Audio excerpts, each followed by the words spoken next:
Cost का बहुत बड़ा रोल है।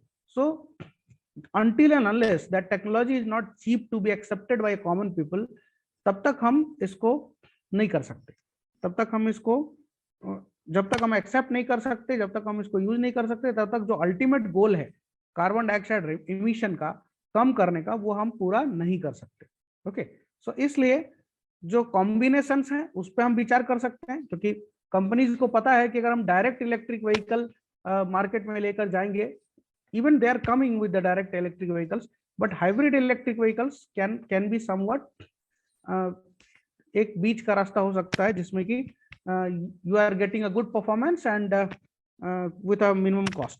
Okay, so उसमें हम जो पॉसिबल कॉम्बिनेशंस हो सकते हैं वो हो सकता है, या तो हम डीजल इलेक्ट्रिक का इस्तेमाल करें। Okay, so we can use this diesel electric, और गैसोलीन या फ्लाई व्हील का इस्तेमाल करें,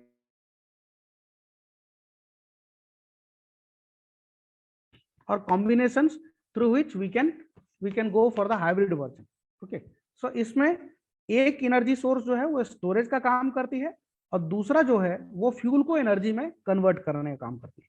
सो अगर हम हाइब्रिड मोड में दो फ्यूल के साथ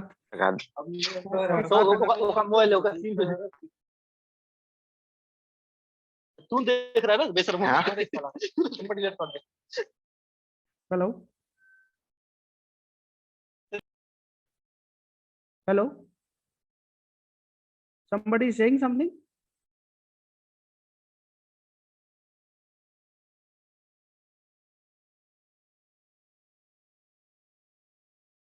okay, so one energy source storage है, और अदर एनर्जी सोर्स जो है वो क्या है, वो एनर्जी फ्यूल को एनर्जी में कन्वर्ट कर रहा है, मतलब जो मैकेनिकल पावर आपको चाहिए व्हीकल में।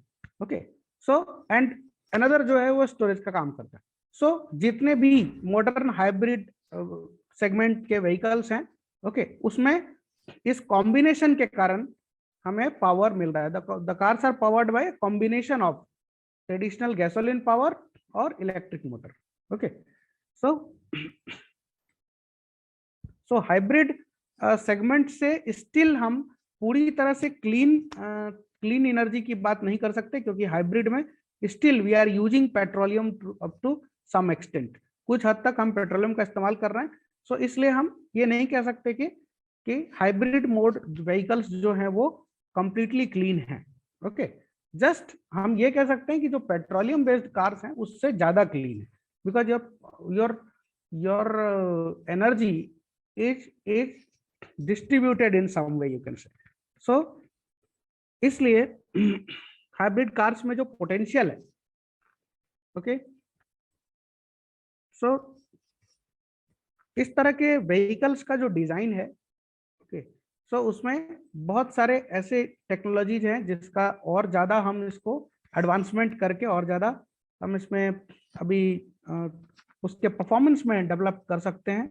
जैसे हम जो पावर ट्रेन सिस्टम्स हैं उसको इम्प्रूव कर सकते हैं, जो उसकी फ्यूल प्रोसेसिंग है उसको इम्प्रूव कर सकते हैं, जो पावर कन्वर्जन टेक्नोलॉजी है उसको इम्प्रूव कर सकते हैं।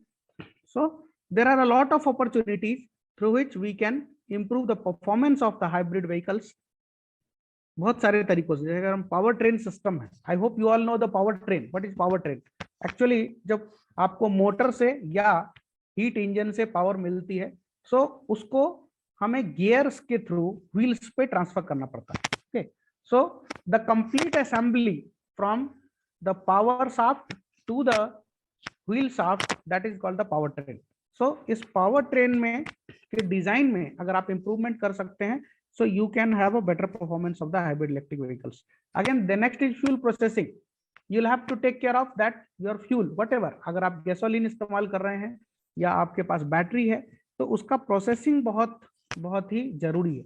जैसे अगर इलेक्ट्रिक व्हीकल्स की बात करें तो सबसे ज्यादा इलेक्ट्रिक व्हीकल्स में जो डिसएडवांटेज है वो किस बात का है?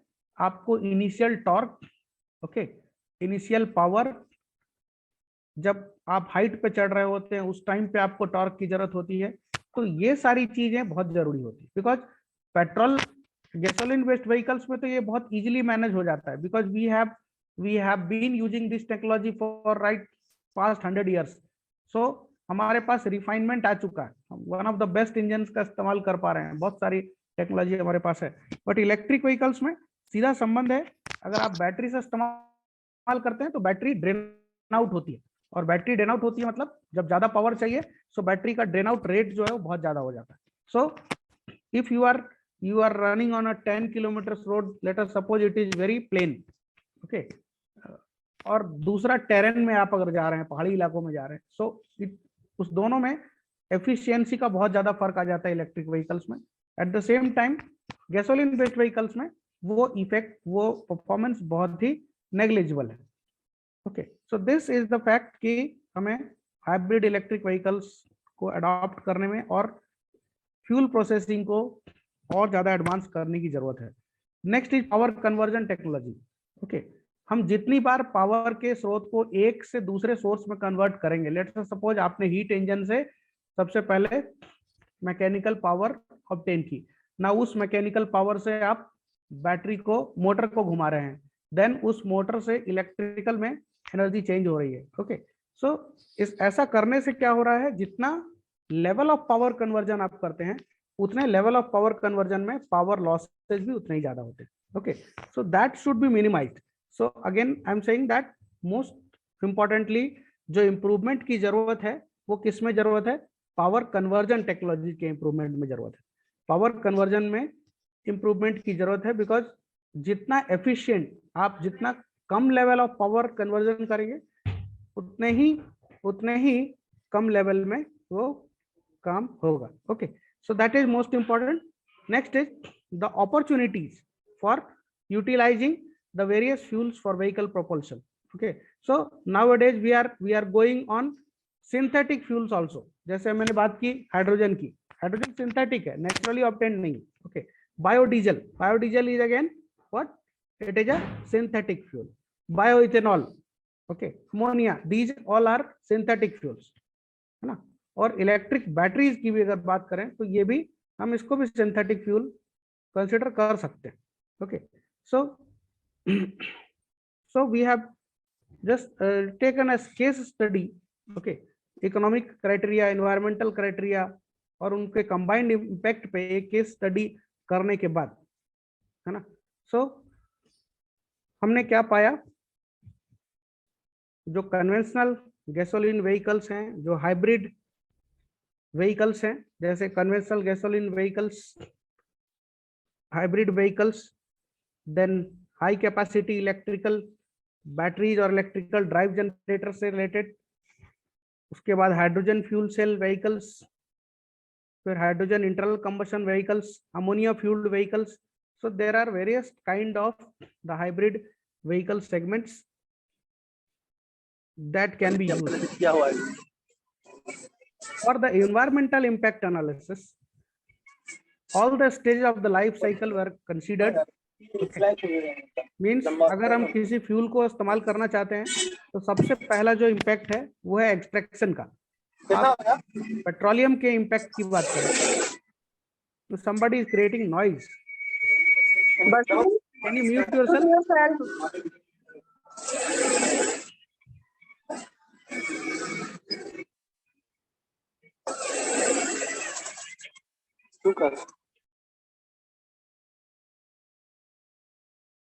ओके, सो एनवायरमेंटल इम्पैक्ट एनालिसिस की अगर हम बात करें तो उसके लाइफ साइकिल को कंसिडर करना बहुत जरूरी है। ओके, सो उसका जो लाइफ साइकिल है फ्यूल का, वो कहाँ से स्टार्ट होता है, it start from extraction of natural resource to produce material. अगर हम पेट्रोलियम की बात करें, सो पेट्रोलियम सोर्स या पेट्रोल आपको एंड यूजर तक पहुंचते पहुंचते उसका कितना, उसका एक्सट्रैक्शन में आपको प्रोसेस है, उस एक्सट्रैक्शन प्रोसेस से कितने एक्सट्रैक्शन प्रोसेस से आपको गुजरना पड़ता है, that is accountable because if a lot of mining and extraction procedure is there, so obviously cost उसका increase होगा। अगर हम पेट्रोल को खेतों में उगा सकते, लाइक बायोडीजल एंड समथिंग, अगर हम उसको बना सकते सिंथेटिकली, सो ये काफी आसान होता एंड हम उसका कॉस्ट भी कम कर पाते। बट चूंकि उसको माइनिंग प्रोसेस से ही हम उसको एक्सट्रैक्ट कर सकते हैं, उसके बाद भी उसका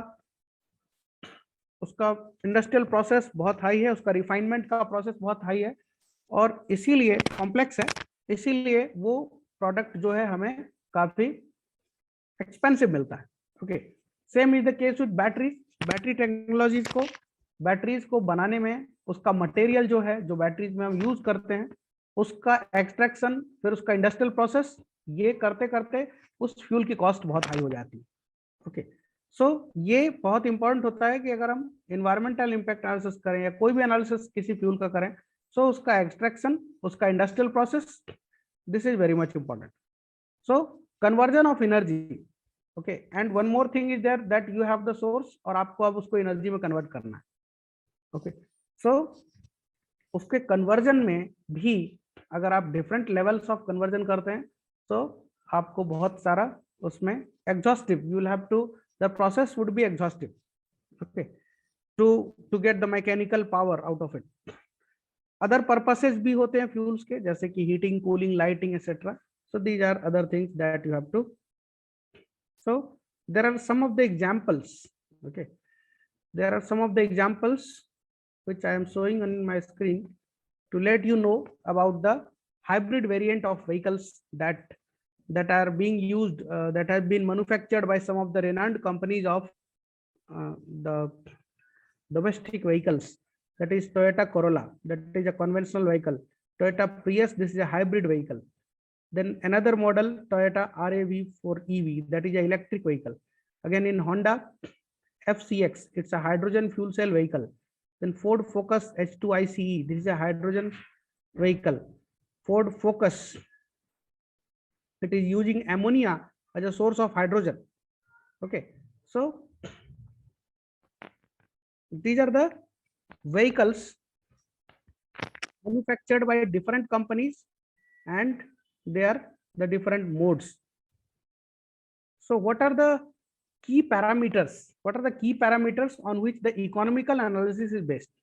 Okay, so if you are driving a car, so what are the things that depends कि उस पर उसका इकोनॉमी डिपेंड करता है। सबसे पहला तो व्हीकल प्राइस, क्योंकि हम किसी चीज को खरीदते हैं, वो उसका कैपिटल कॉस्ट होता है, और हम उसको ऑपरेट करते हैं, so that is the operating cost.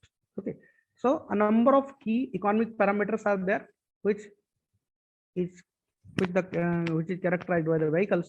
So first is the vehicle price.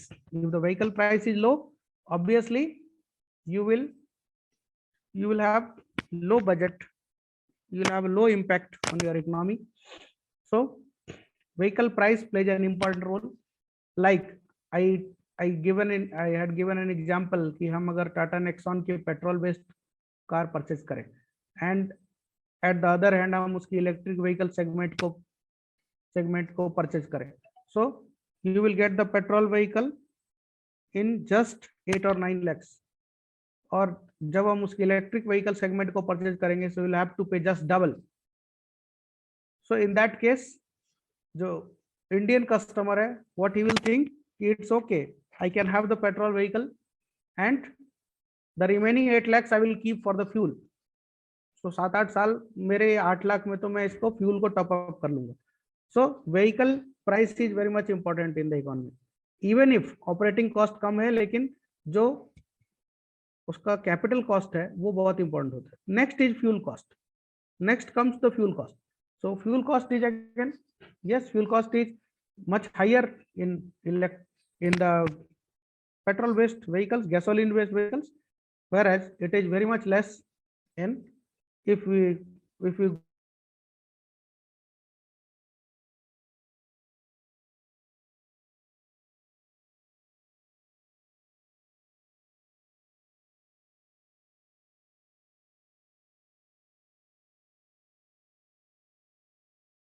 VSs are the prominent or dominant parameters which impact the economy of the vehicles if you are using it, whether we call a pure gasoline vehicle, whether you call the hybrid or the electric. So सबसे ज्यादा जो probable चीज है electric vehicle में, वो क्या चीज है? तो इलेक्ट्रिक व्हीकल में सबसे ज्यादा प्रोबेबल चीज है cost of battery replacement. Okay, if you will go to change the battery, so vehicle के आधे कॉस्ट की तो बैटरी होती है, जस्ट हाफ इट। तो इसलिए व्हीकल का जो फ्यूल कॉस्ट हुआ वो बहुत ही ज्यादा हुआ इलेक्ट्रिक व्हीकल्स के टर्म्स में। Okay. And driving range in again another example, ये ड्राइविंग रेंज क्या है, फ्यूलिंग स्टेशंस के बीच में। सो आपके जो इलेक्ट्रिक व्हीकल्स हैं उसकी ड्राइविंग रेंज क्या होती है, it depends on your battery power. So generally जो इंडियन कंपनीज कार मैन्युफैक्चर कर रही हैं उसमें 350 टू 400 किलोमीटर्स तक का ड्राइविंग रेंज प्रोवाइडेड है, बट इट डिपेंड्स कि आपकी जो जरूरत है, it should be according to your needs.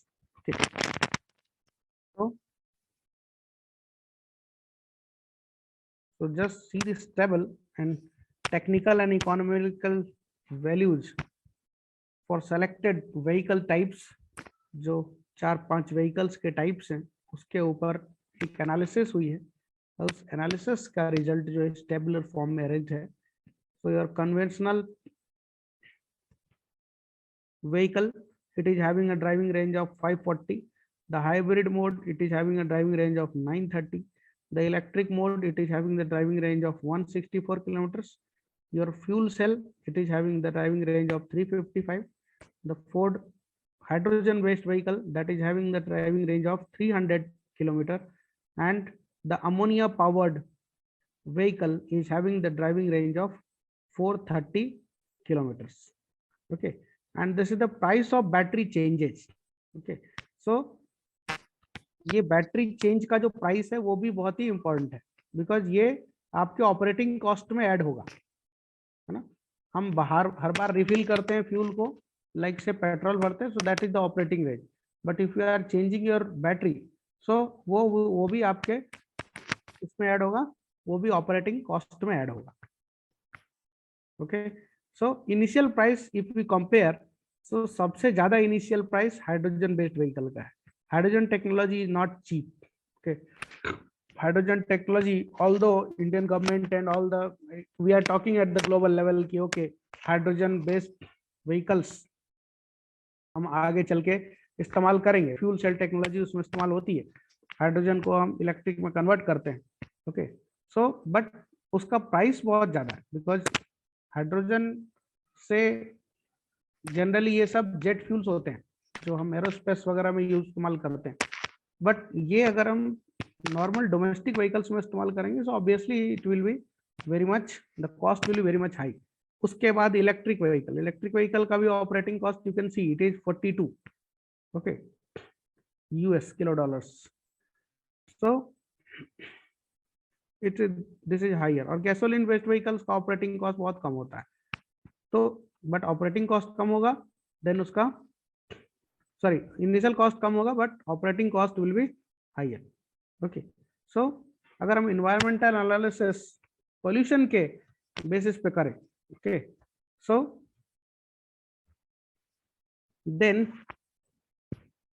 जो सबसे बड़ा इन्वायरमेंटल एनालिसिस है, जो इम्पैक्ट है, वो दो चीजों के टर्म्स में हम देखते हैं। First is air pollution and next is greenhouse gas emissions. Okay, so greenhouse gas जो हैं, बेसिकली जो ग्रीन हाउस गैसेस हैं, this constitutes carbon dioxide, okay, CH4 N2O and SF6 that sulphur hexafluoride. So ये environment को काफी नुकसान पहुंचाते हैं। ओके, एंड एयर पोल्यूशन की बात करें तो उसमें जो पॉल्यूटेंट्स होते हैं वो carbon oxide, nitrogen oxide, sulphur oxide constituents, these are the gases which contribute to the air pollution. So vehicle production stage contributes to the total life cycle environmental impact through pollution associated with, ये शुरू से ही जब से आपने vehicle आपको operate करना है, so the extraction and processing of material resources, first is the extraction and processing. Okay, late us suppose आप we are thinking of some source, so that source from where it will come, so you'll have to extract or either process the materials, because आपको battery बनानी है, so battery के लिए निकल है, cadmium है, phosphorus है, all these elements you will have to process, all these materials you have to process, and well defined process के थ्रू हम बैटरीज बनाते हैं या कोई भी सोर्स बनाते हैं। so either it can involve the extraction process या हम किसी मटेरियल से फ्यूल को बनाते हैं। Then comes the manufacturing, okay, and then comes the vehicle disposal stage. आज इलेक्ट्रिक व्हीकल्स के बारे में हम बात करें तो we are very much interested to use the electric vehicle. हम इसको खूब बढ़ावा दे रहे हैं, सरकार बढ़ावा दे रही है, at the global level we are accepting it. But the main thing is that, what is the main thing कि डिस्पोजल, आपका जो फ्यूल है, जब बैटरी आप रिप्लेस करेंगे तो इतनी सारी बैटरीज कहाँ डिस्पोज होगी, और अगर वो डिस्पोज होगी, है ना, क्योंकि ये बायोडिग्रेडेबल तो है नहीं कि बहुत इजीली डिस्पोज हो सकता है। ओके, सो इस तरह के इलेक्ट्रॉनिक वेस्ट जो है उसको अगर हम डिस्पोज करेंगे तो it will have the another environmental concern, because आप उसको मिट्टी में गाड़े तो भी वो बायोडिग्रेड नहीं हो सकता, है ना।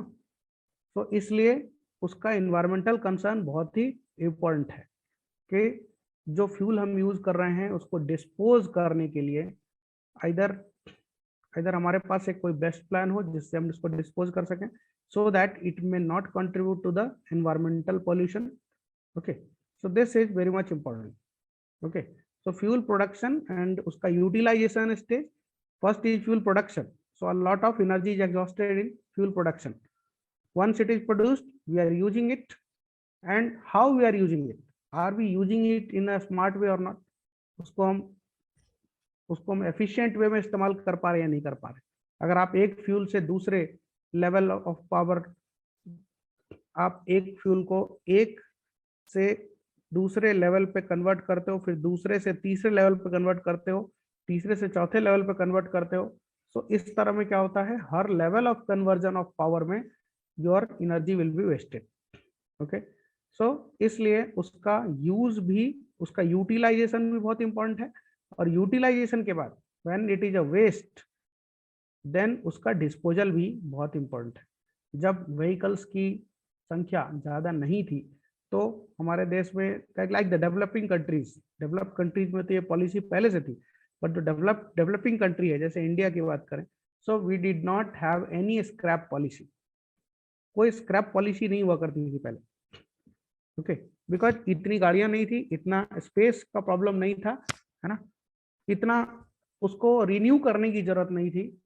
सो इसलिए कोई स्क्रैप पॉलिसी नहीं थी। Now you all would be aware कि आप 15 साल, when your car age 15 years old, so you'll have to cross it in a scrap policy, means scrap, वो स्क्रैप मान लिया जाता है, you can not operate it further, और उसको फिर से रिन्यू करते हैं किसी प्रोसेस से। ओके, उसका जो पार्ट्स है उसको डिसमेंटल करके उसके जो मेटल पार्ट्स हैं उसको फिर से हम रिन्यू करते हैं। ओके, उसको मेल्ट करके, जैसे भी इंडस्ट्रियल प्रोसेस से। So why it is required, why we need to have the disposal scheme और सिस्टम, बिकॉज अगर आप उसको डिस्पोज नहीं करेंगे तो एट अ टाइम ऐसा हो जाएगा जब on the roads only vehicles ही व्हीकल्स हो जाएंगे।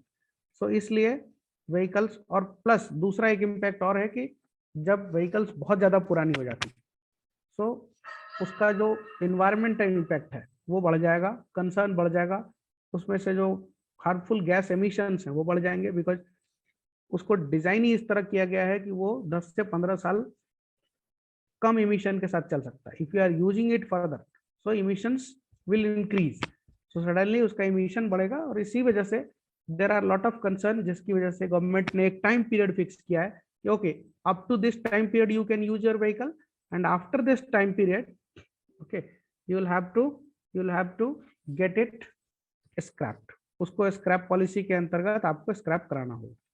Okay, so these are the things okay, which are very much important from the viewpoint of environmental impact.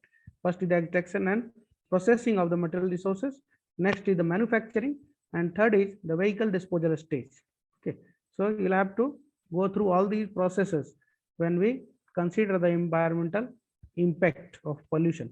Okay, so another thing is there कि हमने देखा आजकल जो ट्रेन्स का operation है, सो ट्रेन्स का सबसे पहले जो हिस्ट्री रही है लोकोमोटिव्स का, वो पहले स्टीम